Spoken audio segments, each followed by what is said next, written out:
Hello दोस्तों, एक बार फिर से आपका बहुत बहुत स्वागत है हमारे YouTube चैनल विपिन इंसा में। आपका हम बहुत बहुत स्वागत करते हैं। जी आयान को खुशामदीद कहते हैं, मोस्ट वेलकम। तो दोस्तों चलिए, आज हम आपको पढ़ाने जा रहे हैं साधारण ब्याज। इसका एक भाग हम आपको पढ़ा चुके हैं, आज हम आपको दूसरा भाग पढ़ाने जा रहे हैं। तो भाई, जिस टाइप के हम आपको सवाल कराएंगे उसी आधार पर आपने अपने मैथ से सवाल करने हैं बेटा, ठीक है। तो सब जैसे कि ये सवाल हो गया आपका कि कोई धन साधारण ब्याज की दर से 5 वर्ष में अपने का 3/2 गुना हो जाता है, ब्याज की वार्षिक दर बताओ। इस टाइप के सवाल भी आपके सामने वहां पर रूबरू हो जाएंगे। तो चलिए शुरू करने जा रहे हैं आज का ये भाग दूसरा साधारण ब्याज का। किस तरीके से होगा बेटा, देखिएगा कि कोई धन साधारण ब्याज की दर से 5 वर्ष में अपने का 3/2 गुना हो जाता है, ब्याज की वार्षिक दर। बेटा अगर आपसे ना इस साधारण ब्याज के आपको बताऊं मैं, अगर आपका बेसिक कंसेप्ट मजबूत है ना तो आप ट्रिक एकदम आसानी से निकाल लोगे इसकी, ठीक है। ट्रिक भी तभी बताओगे जब आपका बेसिक मजबूत होगा कि हमें ब्याज किस चीज को बोलते हैं, मूलधन किसको बोलते हैं, दर क्या होती है, टाइम आपको पता ही क्या होता है, मूलधन हो वो क्या हो। तो इस तरीके के सवाल आप तभी कर पाओगे जब आपको पता होगा कि ये किस तरीके से हैंडल होते हैं। देखो सवाल शुरू करते हैं। कोई धन मानने की बात, जो हमारा मूलधन है वो ध्यान से समझिएगा। सवाल बेसिक कंसेप्ट समझा रहा हूं बेटा। मूलधन होता है इसका पी, ठीक है, प्रिंसिपल। अब 5 वर्ष में यानी ब्याज कोई धन साधारण ब्याज की दर से 5 वर्ष में, 5 वर्ष यानी जो उसका समय हो गया हमारा, समय हुआ हमारा 5 वर्ष का। ध्यान से समझिएगा, अपने का 3/2 हो जाता है। यानी कोई धन पहले तो भाई मानने को पी था ना, तो जो हमारा बाद में क्या हुआ वो अपने का यानी इस पी का कितना हुआ, वो 3/2 गुना हुआ। यानी 3/2 गुना हुआ। क्या हुआ, तो जो ये हमारा मूलधन, जो हमारा मिश्र धन होगा वो ये होगा मिश्र धन। मिश्र धन अभी समझाऊंगा, देखो कैसा होता है। मिश्र धन अमाउंट बोलते हैं ए, यानी 3p/2। समझो जैसे मैंने आपको एक बार बताया था कि भाई बैंक से हमने मानने के बाद पी रुपए हमने लोन लिया, ठीक है बेटा, पी रुपए लोन लिया। और फिर उसके बाद जो मिश्र धन है हमारा, यानी 5 साल के बाद बैंक के अंदर हमने उसको 3p/2 यानी मूलधन का 3/2 गुना हमने उसको जमा कर दिया। ब्याज तो नहीं पता, यानी टोटल जो अमाउंट होता है, जैसे मैंने पहले वीडियो में समझाया था कि मिश्र धन क्या होता है कि ब्याज और प्लस के हमारा मूलधन, उसको मिक्स करके जो फाइनल टोटल अमाउंट होगा वो मिश्र धन होता है, जो हम फाइनल जमा करते हैं। तो वो 3p/2 उसका हमारा मिश्र धन हो जाएगा। अब मैं आपको कहूं यहां से हमें ब्याज चाहिए, तो मैंने आपको पढ़ाया था कि मिश्र धन इज इक्वल टू मूलधन प्लस के ब्याज बताया था मैंने आपको, ठीक है बेटा। मिश्र धन हमारा दे रखा है इसने 3p/2 और मूलधन हमारा p है प्लस के ब्याज, ठीक है बेटा। ध्यान से समझिएगा, ये बेसिक चीजें समझा रहा हूं आपको मैं। इसको इधर से 3p/2 माइनस के p इक्वल टू ब्याज, ठीक है। कुछ बच्चे जो नए हैं वो सीखने का प्रयास करें, ठीक है। तो इस केस में करते हैं 3p यानी 3p माइनस के 2p/2 इक्वल टू ब्याज हो गया आपका ये, ठीक है। 3p में से 2p गया, p बच गया, p/2 इक्वल टू ब्याज हमारा। तो जो हमारा ब्याज आया वो p/2 आया। तो मुन्ना राजा, इसको आगे बस फॉर्मूले में रखना है भाई, दर निकालनी है हमको उसकी। तो हमारे पास फॉर्मूला होता है साधारण ब्याज का। साधारण ब्याज को बोलते हैं एसआई। एसआई मतलब सिंपल इंटरेस्ट। साधारण ब्याज बराबर मूलधन गुना दर गुना समय बटे 100, ये फॉर्मूला होता है। साधारण ब्याज हमारा p/2 है, वो रखिएगा।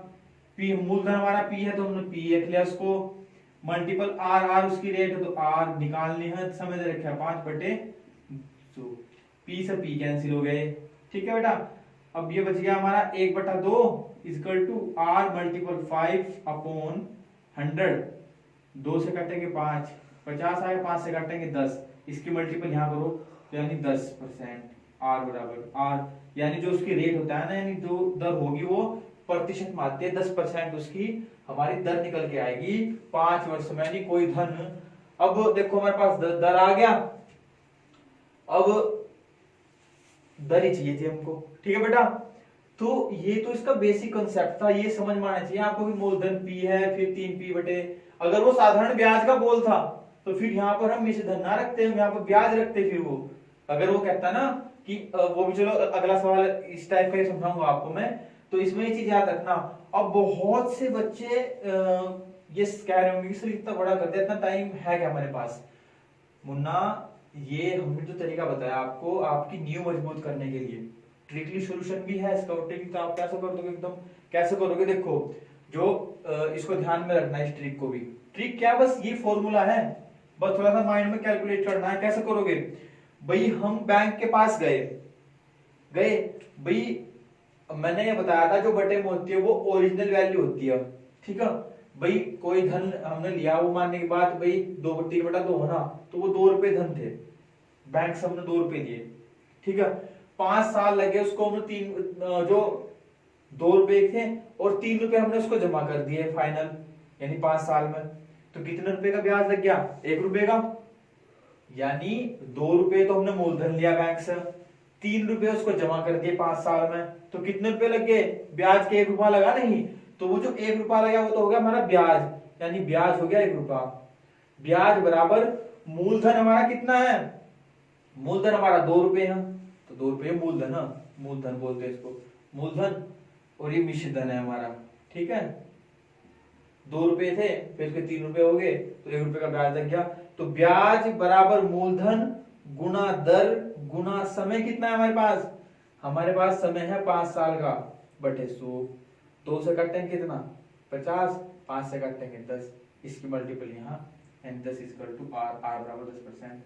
ये माइंडली कैलकुलेट करना है आपको, सिंपल बात है। नहीं, ये पी वाला तरीका मैंने इसलिए समझाया जिससे आपके बेसिक मजबूत हो जाए। जो बच्चे पहली बार नया पढ़ रहे हैं वो चीज रखना समझ में। तो मेरे चांद ये भी आ गया होगा, आप पे क्या करना है? कुछ नहीं करना भाई, मैंने बताया था ओरिजिनल वैल्यू बटे की होती है। कोई भी संख्या ना, जैसे मैंने 3/2 लिया मैंने, तो 2 जो है ये है, ये ओरिजिनल वैल्यू, मतलब मूलधन हमारा 2 होगा। 2 रुपए मूलधन था और 5 साल में उसने 3 रुपए उसको जमा किए बैंक को, ठीक है।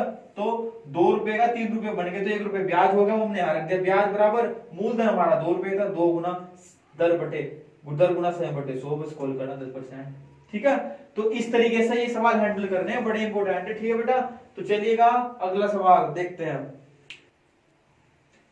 तो देखिएगा दोस्तों, इस तरीके के सवाल आप कैसे हल करोगे भाई? देखो, यह मेरी सलाह मानो है, मेरा एक्सपीरियंस कह लो इस चीज का, कि आप लोग अपना बेसिक कॉन्सेप्ट पर ध्यान ज्यादा दो, बेस सीखने का प्रयास करो, ट्रिक के चक्कर में ना पड़ो। बहुत से मैंने देखा है कि अलग अलग ट्रिक पढ़ाते हैं कि ये कर दिए इस टाइप से, एकदम आप देखोगे आपको बड़ी लुभावनी लगनी वो, लेकिन मेरे चांद आप उसको पेपर में जब बैठोगे ना तो वो हल नहीं कर पाएंगे। आप वहां अपना दिमाग चलाओगे अपने दिमाग से। आपका अगर बेसिक मजबूत है, जड़ ही मजबूत होगी, तो ट्रिक विक सब लगा लोगे आप वहां से, क्योंकि ट्रिक भी तो बेसिक से बनती है। देखो, साधारण ब्याज की किस वार्षिक दर से किसी धन का, जो 10 वर्ष का साधारण, किसी धन का 10 वर्ष का साधारण ब्याज, उस 10 वर्ष का ब्याज उस धन का 2/5 होगा। देखो भाई, मानने की बात, वही ट्रिक अपनाओ कि जो हमारा मूलधन है, तो मान लिया मूलधन हमारा पी है, उसने क्या कहा कि 10 वर्ष, समय कितना है हमारे पास? समय हमारे पास है 10 साल का भाई, ठीक है, 10 वर्ष हो गया, ठीक है मुन्ना राजा। अब ब्याज जो है उस धन का, यानी इस पी का 2/5 होगा। पी का मतलब गुणा हो ना, तो यानी जो हमारा ब्याज है, ब्याज जो होगा उस धन का, यानी पी का कितना? 2/5 होगा उस धन का, यानी पी का 2/5 होगा ये। तो बस ब्याज हमारे पास कितना है मुन्ना? 2p/5। दर क्या हमारे पास? r प्रतिशत में निकालना है, क्या है उसका, लगा दो फॉर्मूला। क्या फॉर्मूला लगाओगे मुन्ना? SI यानी साधारण ब्याज बराबर मूलधन गुना दर गुना समय बट्टा 100, ठीक है। एक चीज और भी याद रखना कि जब भी कोई सवाल करो तो उसका फॉर्मूला जरूर लिखा करो। ये नहीं कि आपको पता है कि फॉर्मूला कर दिया, लिखना जरूर चाहिए फॉर्मूला, तभी आपके वहां पेपर में अगर सवाल फंसते हैं इस फॉर्मूले से तो आप आसानी से कर दोगे। साधारण ब्याज का मान रखो 2p/5, p निकालना है, p हमारे पास मूलधन जुगा तो p रखना है। दर कितनी निकालनी है? समय हमारे पास कितना है? 10 वर्ष का बटे 10, सो p से p कैंसिल, इस 0 से 0 कट गई, 5 से काटेंगे 5 दूने 10, 2 की मल्टीपल यहाँ करेंगे 2 दूने 4, यानी आर बराबर 4%, यानी 4% क्या होगा मुन्ना, 4% वो ब्याज की दर होगी। कितने परसेंट की ब्याज की दर से, ठीक है। अगर कोई धन होगा 10 वर्ष में, वो दो ब्याज उसका 2p/5 हो जाएगा 4% की दर से, ठीक है मुन्ना। तो चलो अब देखते हैं अगला सवाल कैसा हल होगा।